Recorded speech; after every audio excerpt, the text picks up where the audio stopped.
Hello, everyone. Kyle Hoffman with the USDA Mid-Atlantic. Ready to dive right into another session for our sessions around the virtual conference. Today's session, we're going to be talking about the recruiting process at the Division III level. With us today is Coach Jamie Megginson. She's from Randolph College, where she's the men's and women's tennis coach. Jamie, how are you today? Good. Good morning. How are you? I'm doing well, thanks, and I appreciate you jumping on here. We've tried to break this thing down a little bit more for all those that are going to be checking out the videos to really make this a little bit easier for folks that don't really understand the differences of playing college tennis and what that looks like.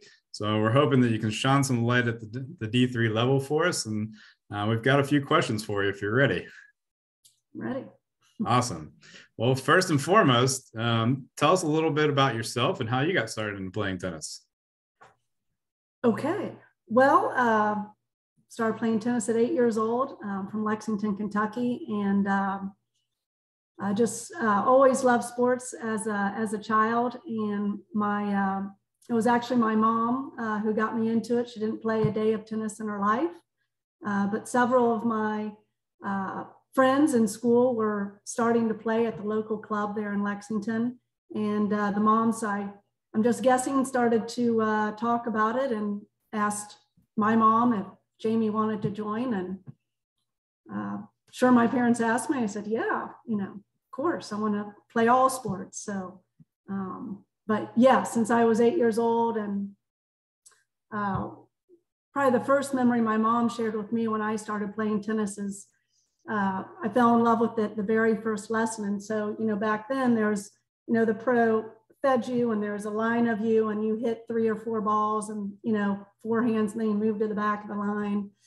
And my mom said, you of all the 4 or 5 other girls who are just twiddling with the racket or looking at the ground or looking at the sky or something, you were the only one who was the most focused every time it was your turn to go, and you were always ready to go. So yeah, I fell in love with tennis from 8 years old.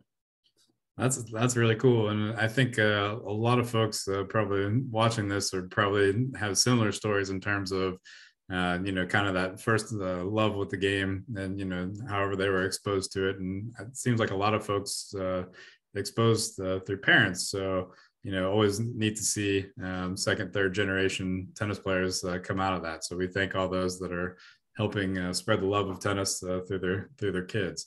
I'm going to slide a little bit fast forward into the playing career, into the coaching side of things, since that is the focus for today. But talk a little bit about how long you've been a college tennis coach and how long you've been coaching in the Mid-Atlantic. Sure.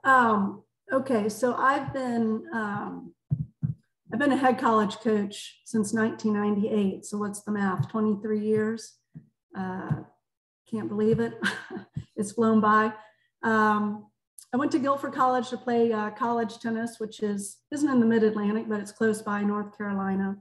Loved my college tennis experience, but back then I wanted to be a physical therapist. And it wasn't until that gap year, I had a gap year between undergrad and then graduate school, and just a lot of just trying to figure out what I wanted to do. And I was a teaching pro for that first year out of college at a local club in Greensboro. And I was my first taste of being a college coach was volunteering at Guilford College. And I was like, oh, this is pretty fun. I love the competitive side more than the teaching pro side, which is more social and instructive and not as competitive. Completely different experience. And then I went to grad school at James Madison University, and my coach was a good friend of the coach at JMU at the time, and just really got me in the door. And it was one of the schools I'd applied to. And that's when I figured out I really wanted to be a college coach, was in grad school as an assistant at James Madison University. And got my first head coaching job at Binghamton University in 1998, right after grad school. So still having fun. Now, and I think you may or may not have mentioned this, but how long have you been at Randolph College? Okay, 11 years. Yeah, 11 plus, actually. Yep. August 2010. Yeah, always wanted to. I coached at 2 state schools first for 12 years as a head coach in Division I, and then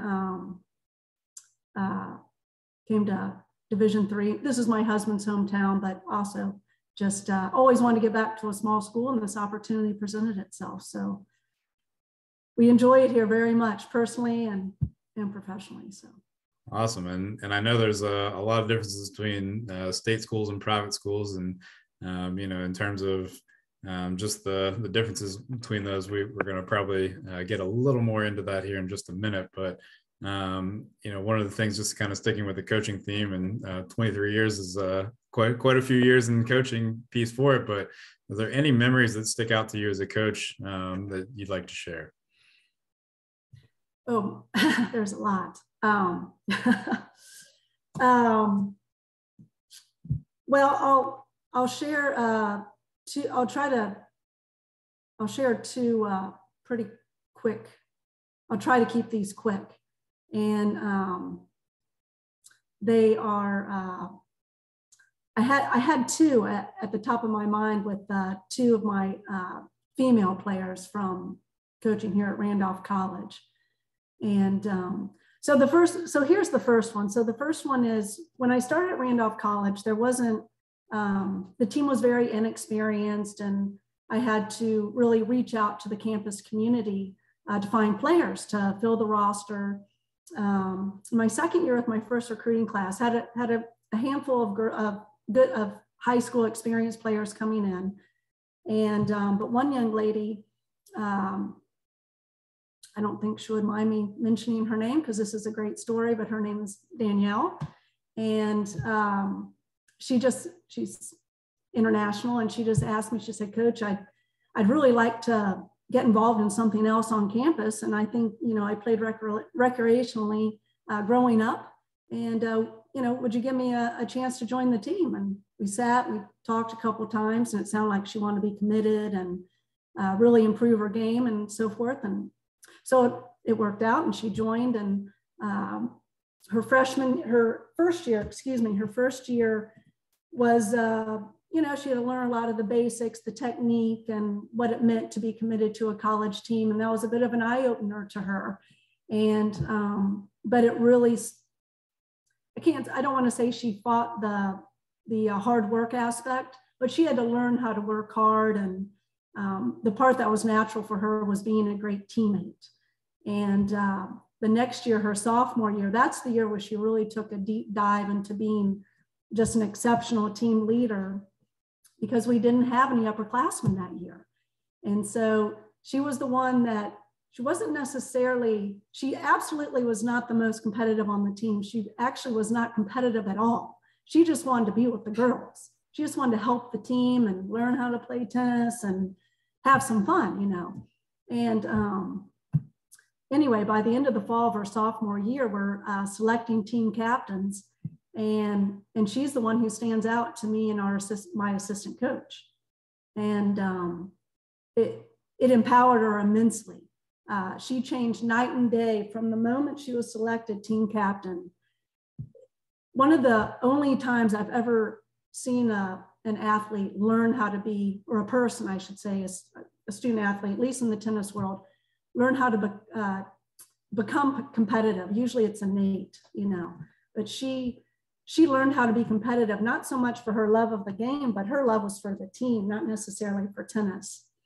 And so she just turned out to be unbelievable team captain for us all, the remainder of her 3 years. But what I'm most proud of with Danielle is that she was applying to grad schools at UVA. And she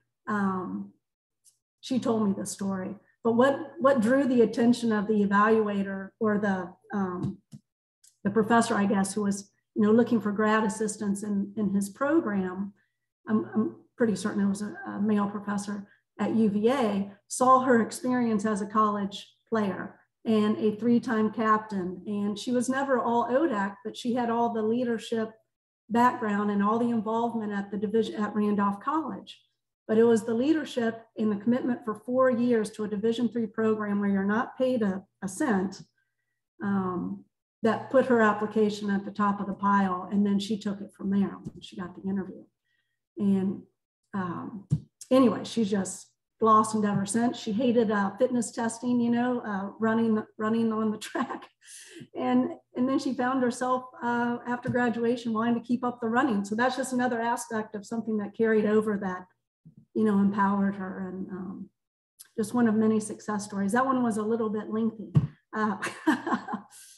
but that is, I have a lot, but that is one of my favorites, from a young lady who barely played tennis, who, you know, just got you know, her graduate school paid for at one of the best academic institutions in the country, at University of Virginia, because of her experience, really helped playing D3 tennis. So.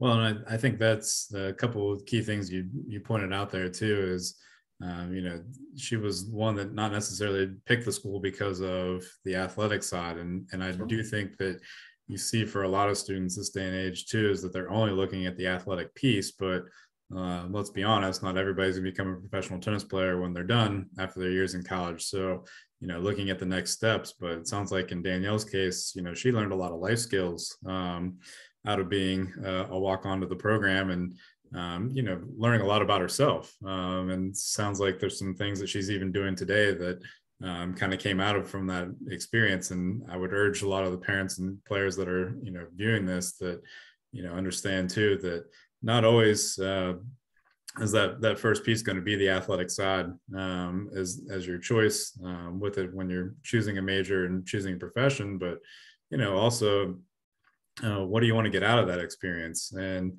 sounds like she found a really good fit for her, to what challenged her, but also you know, learning a lot about herself. And I think that's hugely important. And I'm sure as parents, you know, you'd love to hear that for your kids, that they're really growing, you know, as they're finishing up their degrees.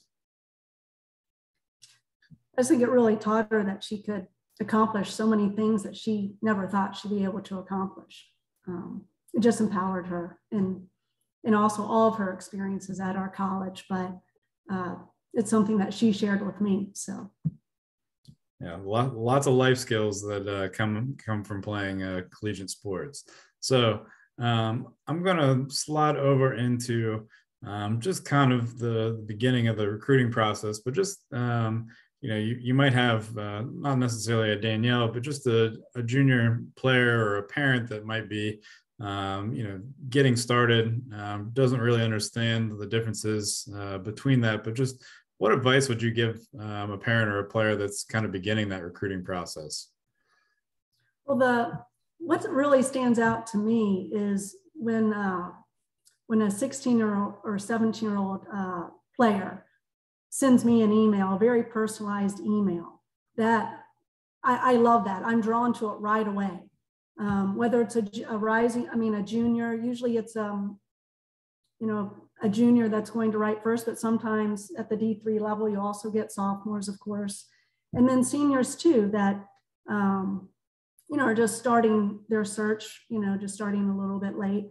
But it's that initial email from that student that's done their research and has already know that they want a small college, because we are a small private liberal arts college, that's something that they've already taken the steps to make their pro and con list about what they're looking for. So just that initial email, taking that initiative to reach out to me, you know, when they're with the service, like, you know, one of the bigger recruiting services, that I would encourage, you know, someone to get some guidance from what, you know, I'm drawing a blank on a recruiting service here in the States. NCSA is a really big recruiting service. And so they'll send us, you know, coaches emails, but there's a nice personal statement from the student, which is also really nice, and gives me an idea that they're looking for a small school. But it really stands out when the individual person, he or herself, sends it to me. That way I know that they're already interested in this type of environment, at least. Maybe not Randolph, you know, they're just starting the process, but at least I know we're on the same hemisphere, you know.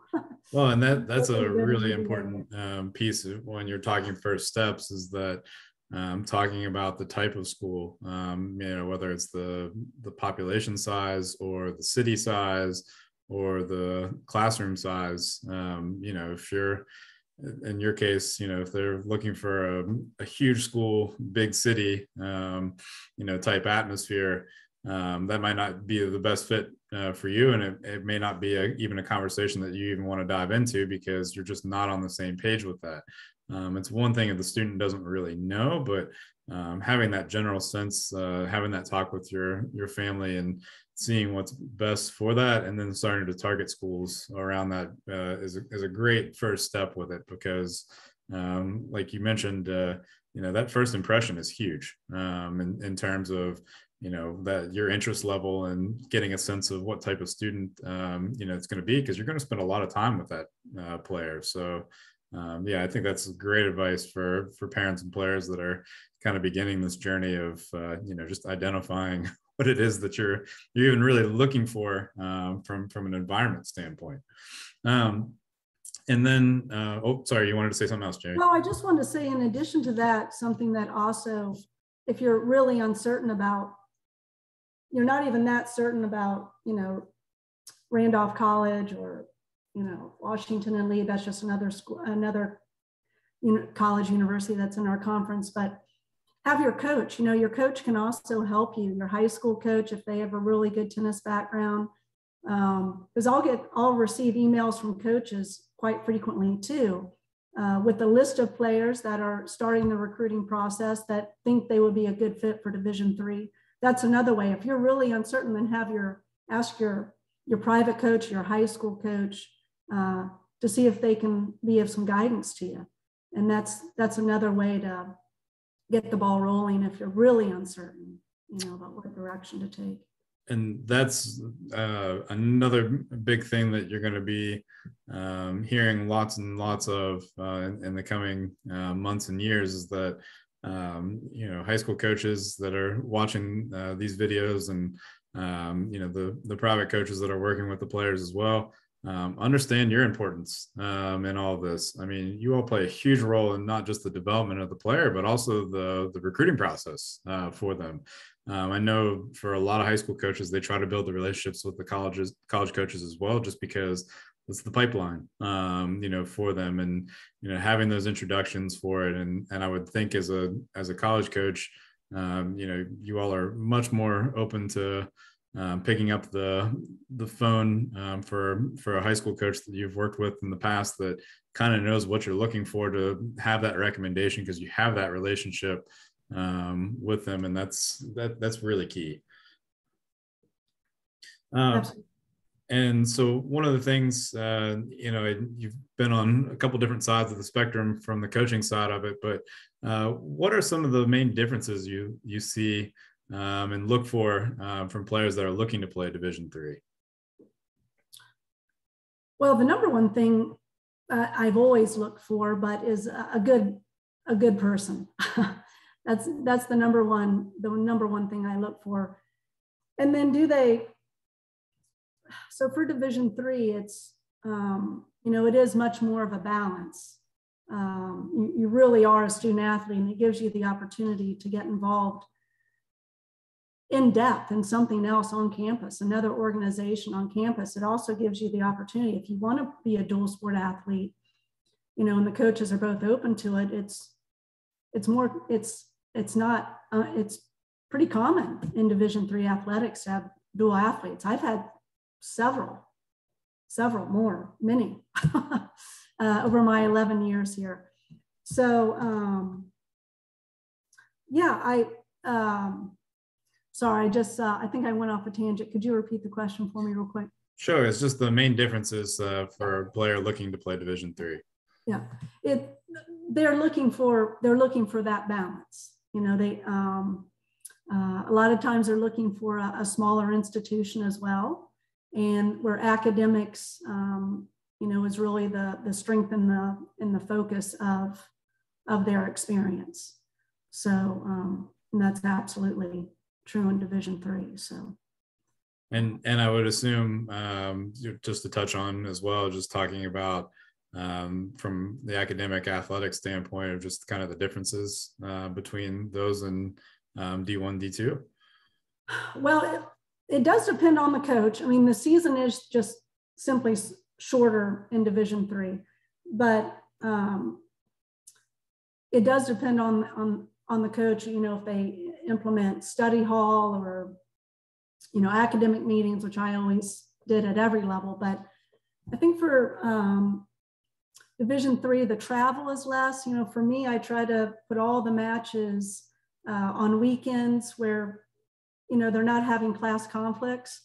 Our travel, the distance is also much less. You know, in Division I, especially once you reach the mid-majors and of course the power conferences, you're flying everywhere.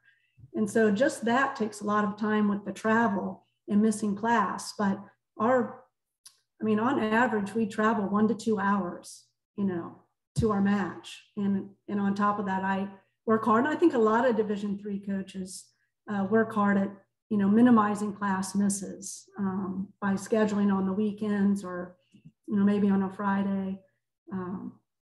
So our curriculum now is allowing us to, we have a midday off day for school, for classes. So Wednesday here this year and in the future for us is becoming another day that we can utilize for away matches. So players don't miss class. So I think that's a couple, is the travel is so less, and the scheduling. I think you might have some more flexibility than in Division I and then Division III.